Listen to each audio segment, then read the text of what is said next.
Okay. అంటే ఈ పొలిటికల్‌గా ఎదగాలన్న ఆలోచన వచ్చిన నేపథ్యంలో ఓన్లీ తీన్మార్ మల్లన్న తెలంగాణ రాజ్యాధికార పార్టీ ఎంచుకోవడానికి ముఖ్య కారణం ఏంటి? ఎందుకంటే 'తీన్మార్ మల్లన్న' అనే అతను చాలా గొప్ప వ్యక్తి. హ్మ్. నార్మల్‌గా తను ఎలా అంటే హ్మ్. ఒక సమస్యల గురించి అంటే ఎక్కువ మీ డాడీ ఫస్ట్ టైమ్ పోయినప్పుడు మీరు లేరు ఎంబటి. నేను మీరు లేదు. వెంట లేరు. అవును. గదే సెకండ్ టైమ్ పోయినప్పుడు మాత్రమే మీరు హ్మ్. పార్టీ కండువా వేసుకొని కనపడ్డారు. అవును. ఆ! ఎందుకంటే ఫస్ట్ టైమ్ మా ఫాదర్ ఎళ్ళినప్పుడు తను రియాక్ట్ అయిన విధానం గాని, హ్మ్. మా బాధల గురించి తను అట్లా చెప్పినారు. ఆ! మాట్లాడడము, అంత గట్టిగా వాళ్ళందరికీ అంటే తెలిసేలా ఫస్ట్ టైమ్ మీ చెప్పడం. ఫాదర్ పోయినప్పుడు గూడా మీలాంటి వాళ్ళు, మీ సమస్యలున్న వాళ్ళు ఈ తెలంగాణ రాజ్యాధికార పార్టీ ఒక హ్మ్.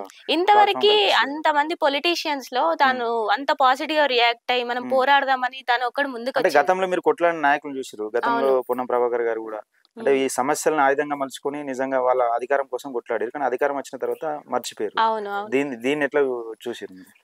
ఏ నాకే నాయకుడు గాని అధికారం రావడం కోసం ప్రజలను అడ్డం పెట్టుకున్నాడు గానీ ప్రజలకు చేసిందేం లేదని. అవును. లేదు. ఆ! కానీ ఇది మల్లన్న గారు ఎలా అంటే ప్రతి ఒక్క సమస్య మీద ఇన్ డీటెయిల్డ్‌గా హ్మ్. చాలా మాట్లాడుతారు. ఆ హ్మ్. సమస్యలు తీరేదాకా. మా ఒక్కరిదే గాదు. హ్మ్. నార్మల్ హెల్త్ ప్రాబ్లమ్ ఉన్నా గాని హ్మ్. వాళ్ళక్కడికొచ్చి వాళ్ళ బాధలు చెప్పుకుంటారు. మాకిట్లా అయింది, అట్లా అయింది అని. నేను హ్మ్. చాలా మందిని చూసాను. హ్మ్. మేమెళ్ళినప్పుడు కూడా చాలా మందొచ్చారు. అంటే ఎన్ని సంవత్సరాల నుంచి ఫాలో అవుతున్నారు దీన్ని? మేము నార్మల్‌గా నేను ఒక 2 ఇయర్స్ ఆ! నుంచి నాకు చాలా తెలుసు. అంటే ఎక్కువ మీ డ్యాడీ సమస్యలు ఆ!